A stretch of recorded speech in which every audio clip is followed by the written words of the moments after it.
Hello YouTube, this is Dakota from Bowtied Media, and today we have got our very first installment of This Week in EDM for the year 2025. For all of you potentially that new that just subscribed over the past little bit with my year in review videos, this is a weekly video where we go over songs that came out this week in EDM, typically anywhere from 20 to 40 songs, and we categorize them into 5 categories of my own personal preference of trash, bad, meh, good, and standout. That is the categories. As a reminder, do not take this as gospel truth. This is just my opinion, and yeah, don't worry about that. It's just my opinion. Don't worry about it. Let's hop into it.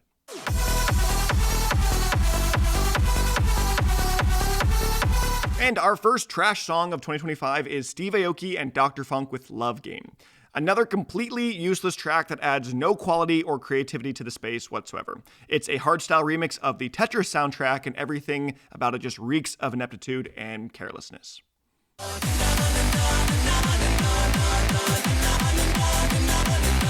And moving on into the bad category is Timmy, Trumpet, and STVW with All the Small Things. A cover of Blink-182's All the Small Things, and quite honestly, it's not great, but I definitely expected it to be worse. It's a more reserved cover that stays fairly true to the original track, just with a strong hardstyle kick to it.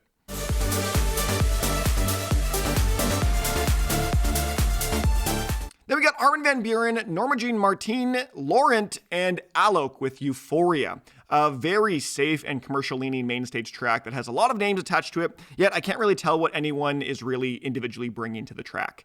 And with the short runtime, I'm a little disappointed in Armin and how he started off 2025.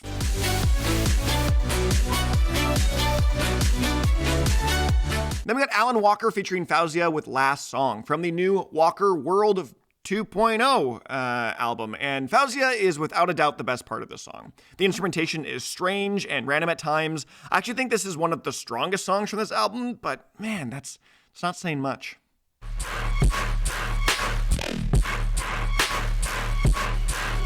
Then we're moved into the meh category. We've got Code Pandorum with Last Rite. A minimalistic, heavy-hitting dubstep track with an eerie sense of uncomfortability. I think the sound design is really interesting, but didn't really resonate with the drops, as I found them to be a touch too linear.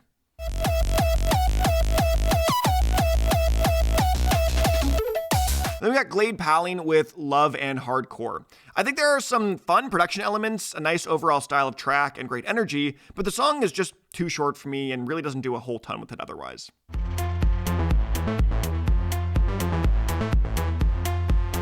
Then we got Lane 8 with Walk the Plank from the new Childish-ish EP. Fairly underwhelming and quite frankly a bit boring deep house cut that doesn't really do much. The established tone is good and fun and I like it. I just can see why this didn't really make the main album.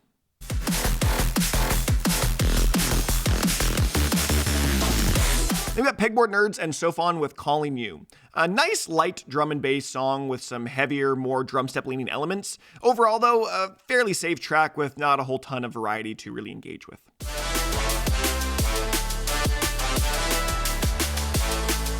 Then we got Cartoon, Kristjan, Järvi, Kitty Florentine, and Nordic Pulse with On the Break of Dawn. A nice and simplistic drum and bass tune that has these more kind of vocal heavy midsection moments. But other than that, it's a pretty by the books, more liquid leaning drum and bass song with a simple melody.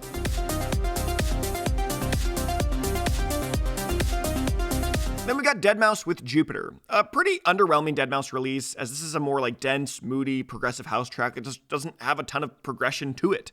The track remains fairly linear all throughout, and it's kind of got that classic high-quality deadmau5 mixing though, but it just, in the end, I didn't love the real song structure or production elements.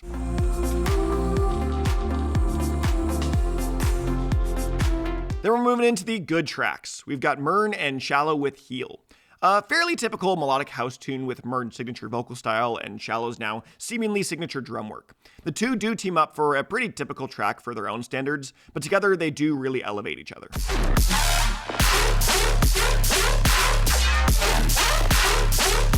Then we've got SampliFire and Infect with True Trench Times. You know, 2025 might be the year I get into rhythm, because I'm starting to gel with this. Yeah, the production is a little harsh and rigid, but it doesn't feel overwhelmingly rough. And for rhythm standards, I quite enjoy this actually.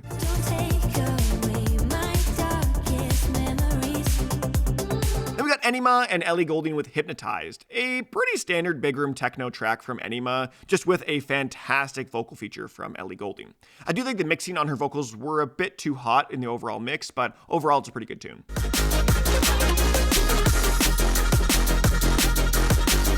Then we got Rusko with Rubik's Cube, another clean and well-produced Rusko drum and bass track from an upcoming EP.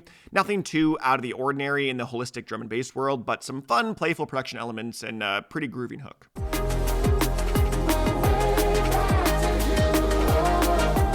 Then we got Cloud9 with Beacon, one of Cloud9's stronger drum and bass tracks, I think, honestly. Very liquid in nature and has his signature vocal style. Another steady, well-produced Cloud9 track.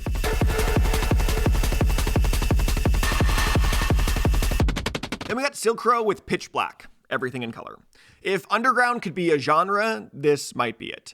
The heady, psytrance, almost hardstyle like first drop into a voice recording like interlude, then a dense, fast-paced drum and bass sound, essentially speed drum step final movement.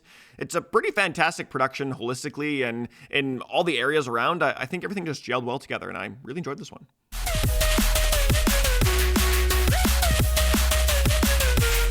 Then we got Solomon France with Good Grief. Solomon France is going to start giving Fox Stevenson a run for his money soon if he keeps releasing drum and bass tunes like this. This track is a liquid drum and bass, kind of carefree style with a nice accompanying vocals and strong lead melody.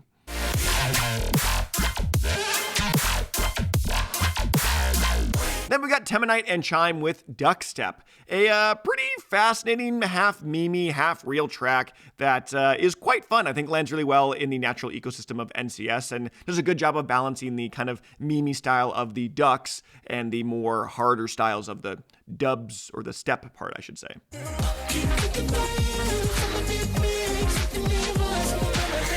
Then we got Milk Blood and Clarence Clarity on Not Dead from the new Alter Part 1 EP. Another 3-track EP of electropop bliss from Milk Blood, as they are right now just embodying the sense of high-quality commercial-sounding music made for the hardcore EDM fans. The vocals are catchy, the hooks keep me engaged, and the quality is quite fantastic.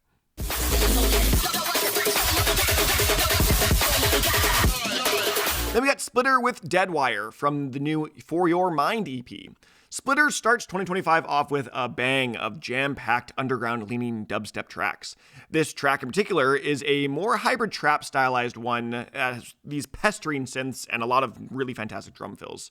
It's some great production and overall just sounds fantastic.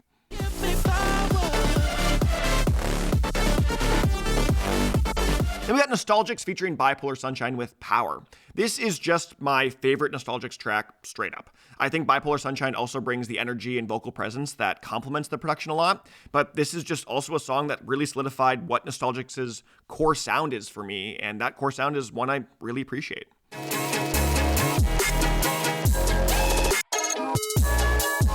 Then we got Nettie with Soul, a glitchy 8-bit and bass tune in the front half that morphs into a more atmospheric, almost purely electronica cut in the back half, with all these kind of digital little sound design elements. A really great track and probably one of my favorites from Nettie.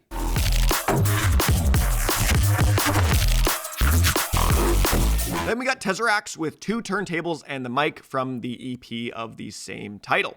I'm loving this new Tesseract EP, and I do think this title track is the best one from the project. It's intense, it's a more neurofunk leaning, and I love the kind of hip-hop sort of MC aesthetic to the whole thing. Makes it feel very underground, yet the production is quite polished.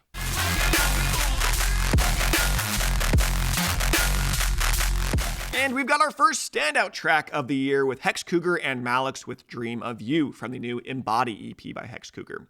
This might be Hex Cougar's best track. The anthemic trap production with long builds and nice vocals, only to turn things into a more kind of crunchy dubstep style with the main drops. It's a brilliant song of great songwriting and feels very Hex Cougar still. This whole EP actually, in fact, is quite amazing, and I would highly recommend you go check out Dream of You. But that's been This Week in EDM. Let me know what you think of all songs in the comment section below. I'd love to hear what your thoughts are, especially on the trash and standout songs. But other than that, I'm Dakota from Bowtied Media, and I'll see you guys in another